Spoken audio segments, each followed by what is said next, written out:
Next endocrine gland is Arls of Langerhans. Arls of Langerhans cluster है of endocrine cells का with in pancreas जो produce करता है और सिक्रीट करता है ऐसे हार्मोन्स जो रेगुलेट करते हैं blood glucose level in body. ये है under the control of pituitary tropic hormones STH and ACTH और ये रिस्पॉन्ड करता है directly to the level of blood glucose. ये islets large number of beta cells के ऊपर मुश्तमिल होते हैं जो कि एसोसिएटेड होते हैं विद इंसुलिन प्रोडक्शन। इसके अलावा smaller number of alpha cells भी मौजूद होते हैं जो सिक्रीट करते हैं glucagon. First hormone is insulin which is produced by beta cells of eyes. Insulin produce होती है to counter the increase blood level of glucose जैसा कि मील के बाद होता है। इंसुलिन किस तरह से ब्लड ग्लूकोज लेवल को डिक्रीज करता है? ये बहुत से तरीकों से करता है। ये इंक्रीज कर देता है ग्लाइकोजन सिंथेसिस और सेल यूटिलाइजेशन ऑफ ग्लूकोज, यानी जितनी भी एक्सेस ग्लूकोज होती है उसको ये ग्लाइकोजन में कन्वर्ट कर देता है। इसी तरह से ग्लूकोज की ब्रेक डाउन भी करता है।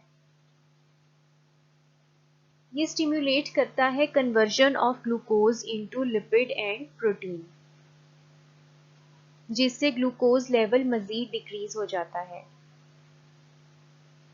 इंसुलिन इनहिबिट करता है hydrolysis of glycogen in the liver and muscles ताकि ग्लूकोज की कंसंट्रेशन को डिक्रीज रखा जा सके।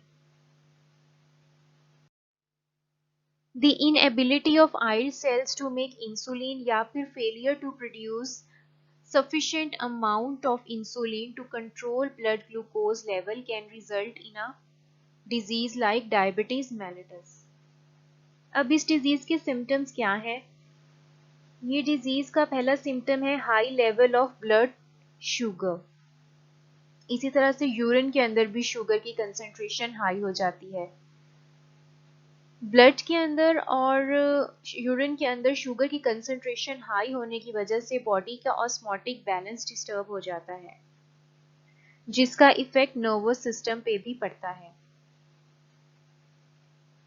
फैट के टॉक्सिक मेटाबोलाइट्स एक्यूमुलेट होना शुरू हो जाते हैं बॉडी के अंदर।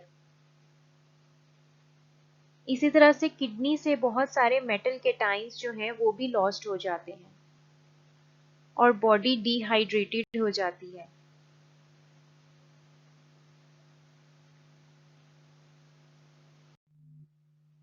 इसी तरह से excess production of insulin can result in a condition called hypoglycemia.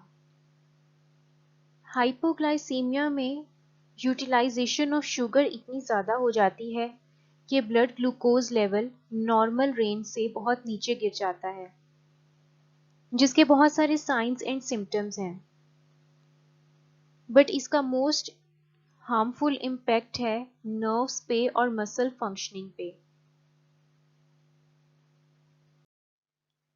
Second hormone of islets is glucagon. Glucagon produce होता है बाय अल्फा सेल्स। ग्लूकागॉन का फंक्शन अगर देखें तो it is antagonistic to insulin. ये इंसुलिन के ऑपोजिट वर्क करता है। So it produces as a result of low blood glucose level in the body.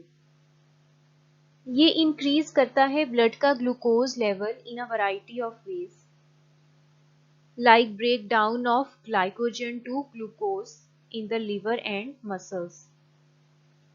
इसके अलावा फैट्स की ब्रेकडाउन भी इंक्रीज करता है।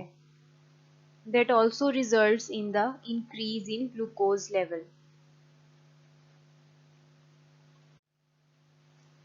ग्लूकागॉन एबनॉर्मेलिटीज की वजह से कुछ एंडोक्राइन डिसऑर्डर्स हो जाते हैं।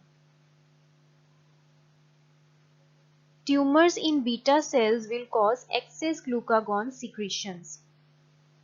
अब ग्लूकागॉन के एक्सेस सिक्रीशन से क्या होगा कि ब्लड ग्लूकोज लेवल हाई हो जाएगा और ये इक्विलिब्रियम से एक्सीड कर जाएगा, जिसकी वजह से वो सारे सिम्टम्स फेस करने पड़ेंगे जो कि डायबिटीज़ में फेस करने पड़ते हैं।